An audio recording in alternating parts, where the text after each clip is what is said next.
Railway station પર platform ticket બંધ થઈ ગઈ છે।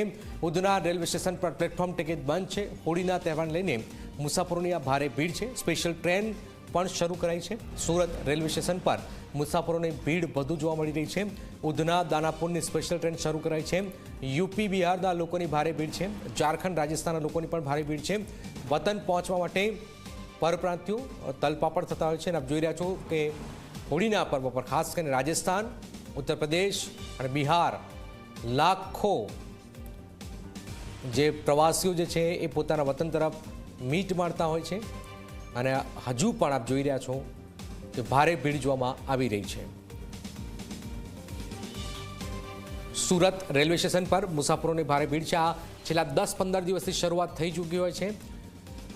ટિકિટ મળવી ખૂબ જ અઘરી હોય છે અને આ પરિસ્થિતિ નવી ટ્રેન શરૂ કરાઈ છે। વિશેષ આ વખતે ઉધના રેલવે સ્ટેશન પર પ્લેટફોર્મ ટિકિટ બંધ કરી દેવાઈ છે કારણ કે એટલો અસમંજસ રહે છે। ચેતન અમારી સાથે રેલવે સ્ટેશન સુરતથી જોડાઈ ગયા છે। ચેતન,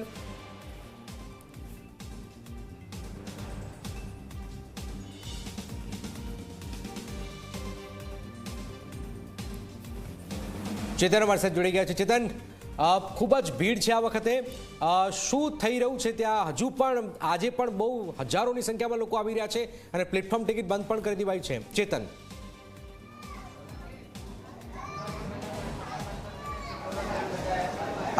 જી જનક, ખાસ કરીને સુરતની વાત કરીએ તો સુરત એ મિની ભારત તરીકે ઓળખવામાં આવે છે। અલગ અલગ રાજ્યના જે લોકો છે તે રોજગારી અર્થે સુરત આવતા હોય છે, પરંતુ હાલમાં હોળી અને ધૂળેટીનો પર્વ છે, જેને ધ્યાનમાં રાખીને જે સ્થાનિક યુપી, બિહાર, ઝારખંડ અને રાજસ્થાનના જે વતની છે તે પોતાના માદરે વતન તરફ જતા હોય છે। ત્યારે ખાસ કરીને ઉધના અને સુરત રેલવે સ્ટેશન ઉપર જે મુસાફરો છે તે મુસાફરોની જે ભીડ છે તે ભીડ ધીરે ધીરે વધી રહી છે, જેને ધ્યાનમાં રાખીને વેસ્ટર્ન રેલવે દ્વારા એક મહત્વનો નિર્ણય કરવામાં આવ્યો છે, જેમાંથી ખાસ કરીને તારીખ 12 માર્ચથી 16 માર્ચ સુધીની જે પ્લેટફોર્મ ટિકિટ છે તે પ્લેટફોર્મ ટિકિટ આપવાનું બંધ કરી દેવામાં આવ્યું છે। આપ જોઈ શકો છો જે ટિકિટ બારી છે તે ટિકિટ બારી ઉપર આ રીતે જે બોર્ડ છે તે બોર્ડ લગાવી દેવામાં આવ્યું છે, કારણ કે દર દિવસે જે ભીડ છે તે ભીડ વધી રહી છે, જેને કાબૂમાં રાખવા માટે આરપીએફની જે ટીમ છે તે ટીમ પણ અહીં ક્યાંક ઓછી પડી રહી છે, જેને ધ્યાનમાં રાખીને જે ડીઆરએમ છે તે ડીઆરએમ દ્વારા ગતરોજ વિઝિટ પણ કરવામાં આવી હતી અને બાદમાં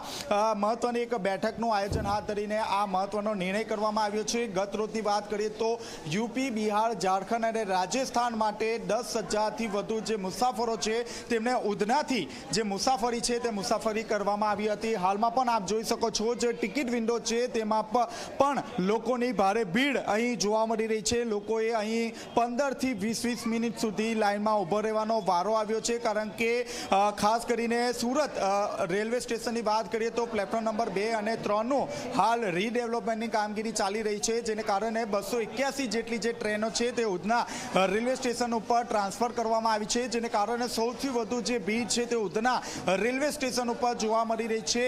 યુપી, બિહાર અને ઝારખંડ આ તમામ જે ટ્રેનો છે તે અહીં ઉધના રેલવે સ્ટેશનથી ઉપડે છે, જેને કારણે જે લોકો છે તે લોકો અહીં આવતા હોય છે અને તેમની સાથે જે પરિવારજનો છે તે પરિવારજનો પણ તેમને મૂકવા માટે આવતા હોય છે। જે ભીડ છે તે ભીડને કાબૂમાં લેવા માટે અને જે પરિવારજનો છે તે રેલવે પ્લેટફોર્મ પર ન ચડે તે માટે પૂરતી તકેદારી રાખવામાં આવી રહી છે।